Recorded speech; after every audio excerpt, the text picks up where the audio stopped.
previously we talked about primitive types, and today we continue with compound types, which is basically putting multiple primitive types together. The most common use case of compound type is the one where you use multiple primitive types together. So, for example, you want to have a pair, two integers, or two strings.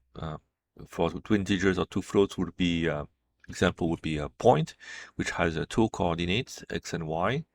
Or for strings, you could have two strings to form a name, so first name and last name. So in these two cases, the types are the same. You have two integers, two floats, or two strings, but that's not always the case.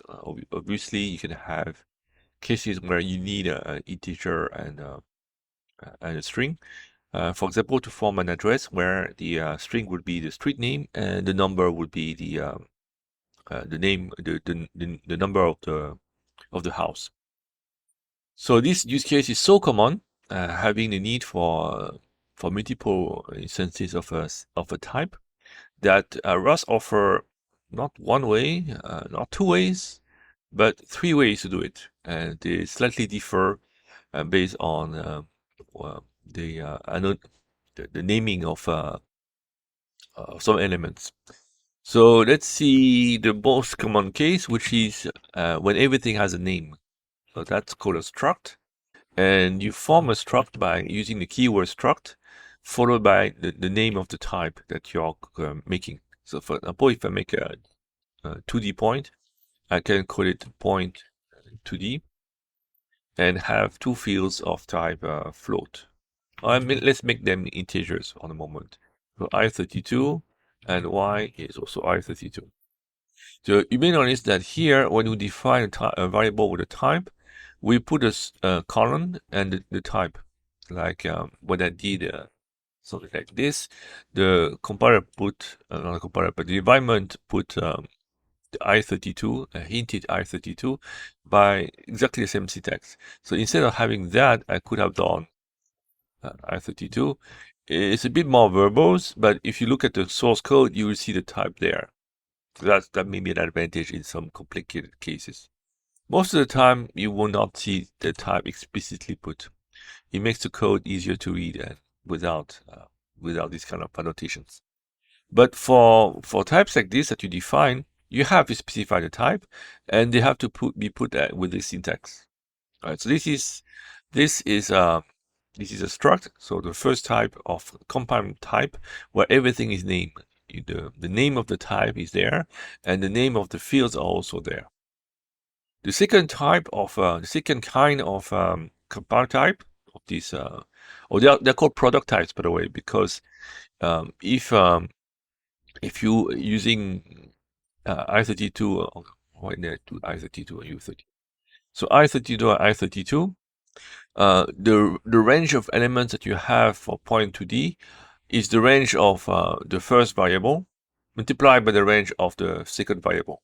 So for example, if I had i32 is a bit hard to see the range, but if I had x as a bool and y as a bool, which I know there are only two values for x and two values for y, then the number of values for point 2D will be 2 times 2. So x could be true and false, y could be true and false.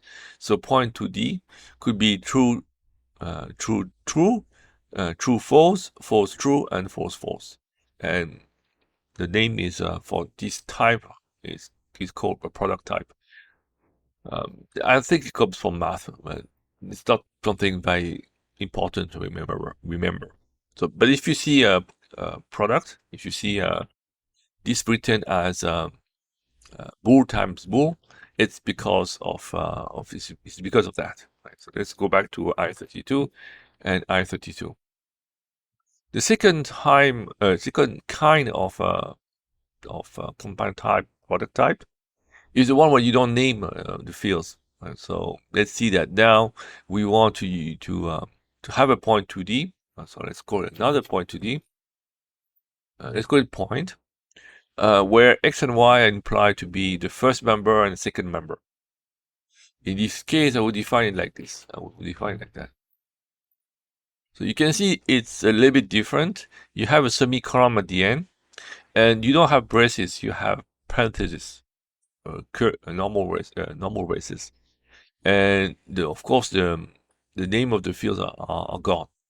If you have something like this, so now if I define, let's define some instances of these types. So P1 is a point to D. If I want to define an instance of that guy, you can see that now there's a zigzag because the values are missing. I have to do it, I should do it like that. See, this is the syntax. Semicolon at the end. For an instance of the second kind of product type, P2, I do it with parentheses. Right? So it follows the same syntax as here. In this case, would be 0, 0. And if I want to access the members, the first kind would be p1.x. I need to do something with this p1.x. And the second kind would be, so there's no name here, right? No. So access them by position. The first one is 0, so position 0, and the second one is position 1.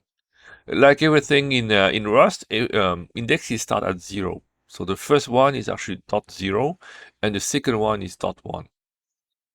And finally, if I don't want to name this guy even, then I can use something that is totally anonymous. In this case, would be P3, where I can just put the omit. So it's the same as this one, but omit the type, and I have something like that. And you can see the compiler generate the type. So the type is I32, I32. In this case, since there's no name for anything, you don't have to declare the type. So another way to write it, of course, it's the same as the IDE. And the type is this guy, I32, I32. And it's used the same way as this type, because the fields are also anonymous. So to access the first field, I should do 3.0. So let's give some different values so that we can see the difference. And then we can put so p1.x, 2.0, and p3.0. Now if we run this code, we have 1, 2, and 3. Which are these values, 1, 2, and 3. So all these three, well, of these three different ways to use the compound type product types, the first one is the most common. But this one here has a special name. It's called a tuple. So a tuple. So it's written like that. Maybe I don't pronounce it well. Tuple, like this. And if you have only two elements, it's called a pair.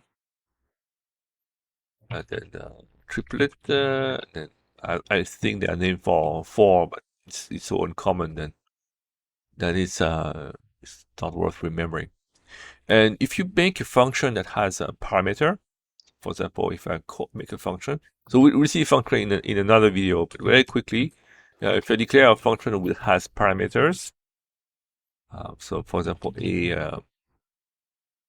like that, then this could be also viewed, interpreted as a tuple, except that in this case you have names. So that's it for today. We saw one kind of compound type, and in the next video we will see another kind of compound type that is called union type. So this is the case where you have a point has x and a y, but sometimes you want one or the other. You don't want both of them together. So that's called a union type, and we'll see them in the next video.